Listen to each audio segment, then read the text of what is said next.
मैं हूं विवेक मिश्र। आप देख रहे हैं पीटीसी लाइव संवाद। पूर्वांचल में दलहनी फसलों की खेती अब एक सपने के जैसी हो गई है।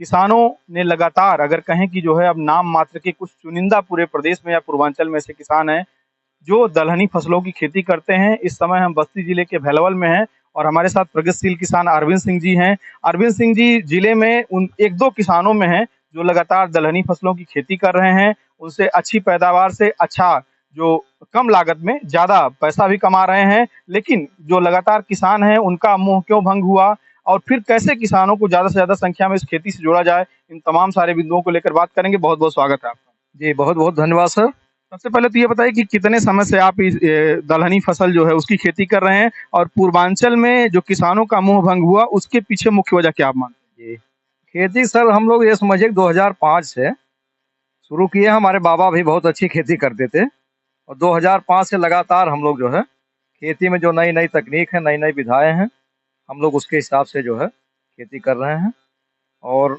हम लोगों को अच्छा उसका लाभ भी मिल रहा है। कहीं न कहीं उसमें कोई दिक्कत नहीं है। हैं? दलहनी फसलों की बात करें हम तो शुरुआत से लेकर के बुआई के दौरान, फिर उसमें रख रखाव के दौरान, सिंचाई को लेकर के, खर पतवार को बचाने के लिए, खास करके जो कीट, जो तमाम सारे कीट हैं जो सीधे फसल को सारी मेहनत किसानों की बर्बाद कर देते हैं, तो इन सब का रख रखाव और अच्छे से इसकी उत्पादन बढ़िया हो, इसको लेकर के क्या कुछ सावधानी बरती जाए? देखिए सर, जहाँ तक सबसे पहला जो है हमारा बुआई का समस्या आता है, तो बुआई में हम बीज जो है शोधन से लेकर के और बुआई आज जो टेक्नोलॉजी हमने बताया जो है कि नई-नई तकनीकी इस्तेमाल करके, तो नई तकनीक ये है कि हम लोग लाइन से बो करके, तो उसमें जो खाद उसका है, खाद भी हम लोग ऑर्गेनिक ही देते हैं, नेचुरल, तो जड़ पर पड़ गया और दूसरा जो है निराई-गुड़ाई हमको आसानी हो जाती है। अभी मान लीजिए हम छिटकवा बीज से बो दिए तो हम कोई जो है अब मैनुअल एक हम लोग तो तीर फार वाला खरीदे हैं, तो अच्छे कंपनी का, तो उसी से हम लोग जो है इसकी निराई-गुड़ाई करा लिए। और जहाँ तक ये है कि इसका कीड़े बीमारी का, तो उसमें भी हम लोग नई-नई जो है जो जैविक विधियाँ हैं, जिससे हमारे वातावरण पर भी जो है कोई नुकसान न पड़े और जो इससे हमारा वो अन्न पैदा होगा, दलहन की फसल पैदा होगी, तो हमारे सेहत को भी कोई नुकसान न करे, तो हम लोग ऐसी-ऐसी विधियाँ जो है इसमें लगा करके उत्पादन कर रहे हैं। कीड़ों से बचाव के लिए क्या कुछ, अगर देसी, एक जो बात कही जाती है देसी तरीके से कीड़ों से कैसे बचाया जाए, उसके लिए क्या कुछ आप प्रबंध करते हैं? देखिए, दलहनी फसल मेन समस्या होती है फली छेदक की। तो फली छेदक के लिए अब एक तो जो है हम लोग प्राकृतिक रूप से, जैसे अभी तो इसमें फली छेदक की समस्या हम लोग बराबर जो है हर दूसरे दिन निगरानी कर रहे हैं। लेकिन बस 1 सप्ताह के अंदर हम लोग इसमें जो है लगभग 20-25 जगह एक डाली जो है वो लगा देंगे स्टेकिंग चिड़ियों के बैठने के लिए, कि चिड़िया बैठेंगी, उनको कहीं आस-पास फली छेदक का कीड़ा दिखेगा, तो प्राकृतिक रूप से, नेचुरल रूप से वैसे वो उसको जो है खा लेंगी। और दूसरा जो है एक हम लोग जो है चावल का जो खुद्दी कना होता है, गाँव में सबके यहाँ होता है, उसको भी हम लोग जो है खेत में 20-25 जगह रख देंगे, ताकि चिड़ियों का आकर्षण जो है उसी बहाने कि खेत में हमारे बराबर होता रहे और ये चीज़ हो जाएगा। दूसरा जो है, एक अभी प्राकृतिक रूप से गंधफास उसको कहते हैं, फेरोमोन ट्रैप। तो उसमें जो है नर कीड़ा जो एक प्रकार का जो है वो मतलब ये कहेंगे कि अट्रैक्शन जो है मादा कीट को, वो गंध छोड़ता है। तो उसी हिसाब से जो है वो गंधफास में उस जो है कीड़े का जो छोड़ता है, उसमें वो रसायन रहता है, तो उसी में आ करके जो है नर कीड़ा आकर के फँस जाते हैं। तो वो भी हम जो है कम से कम 20-25 जगह इसमें खेत में लगाएँगे। ये दवा का जो छिड़काव है तो उसका अनुपात क्या रहता है? हाँ, छिड़काव नहीं करेंगे सर, छिड़काव ये समझिए गंधफास है वो फेरोमोन ट्रैप, उसका एक पॉलीथीन उसमें लगा रहेगा और उसमें एक टैबलेट रहेगा जो नर कीड़ा का गंध छोड़ेगा। तो मादा कीड़ा जो है उसमें सब ऑटोमेटिक आ करके उसी गंधफास में बच जाएँगी।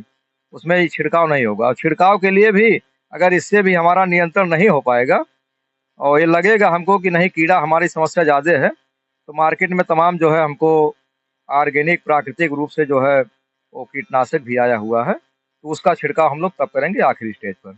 अगर फसल चक्र की बात करें तो परंपरागत खेती जो हमारी गेहूं है, धान है, गन्ना है, अगर उससे तुलना करें तो किस तरीके से इसमें कम लागत में हम ज्यादा पैदावार कर सकते हैं, ज्यादा कमाई कर सकते हैं? जी, देखिए आज दलहनी फसल का रेट वैसे ही आप जो है देख लीजिए कि गेहूँ के, धान के रेट की अपेक्षा दलहनी फसल का जो है तिगुना-चौगुना जो है रेट है।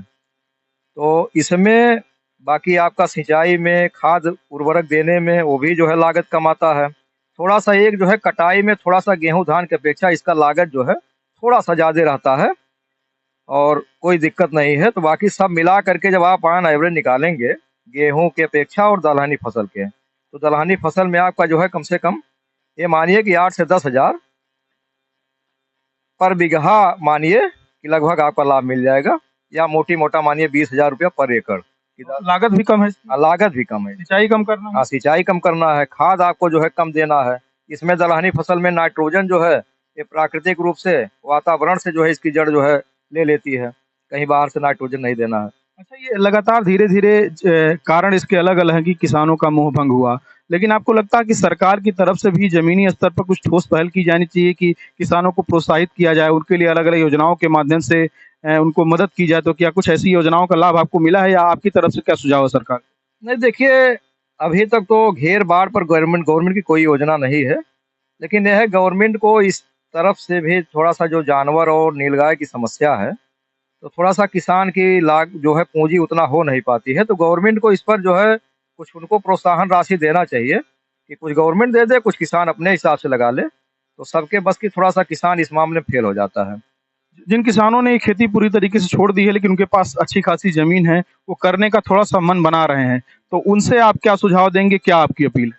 देखिए, किसानों से अपील यही है कि जैसे लोग बच्चों को पढ़ा-लिखा रहे हैं, घर बनवा रहे हैं और तमाम जो है लागत पूँजी अच्छी खासी उनकी लग रही है। तो वैसे सलाह हम देंगे कि मतलब खेत में थोड़ा-सा घेराबंदी करके और वो अपने फसल का उत्पादन करके और उससे जो है बढ़िया वो लाभ कमा सकते हैं। ये सबके दिमाग में जो है कि नीलगाय, सांड जो है तमाम ये सब हैं, तो किसान जो है खेती में लागत नहीं लगाना चाहता, सबसे बड़ी समस्या ये है। तो किसानों से मैं यही अपील करना चाहता हूँ कि किसान खेती में थोड़ा-सा घेराबंदी की व्यवस्था बना करके वो अच्छी फसल अपना जो है उगाएँ, पैदा करें, उससे लाभ कमाएँ। अच्छा, हम अगर अलग-अलग प्रजाति की अगर फसल लगाते हैं खेत में, तो उससे जो मिट्टी है, उसमें क्या सुधार होता है और उस सुधार से फसल के उत्पादन पर क्या सकारात्मक प्रभाव पड़ता है?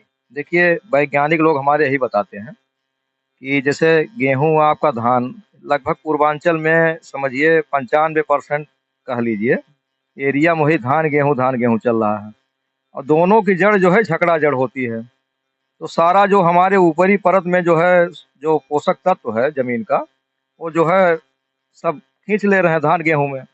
और जो दलहन फसल लगाते हैं, जैसे इसमें एक अरहर हो गई तो उसकी जो है गहरी जड़ें जाती हैं।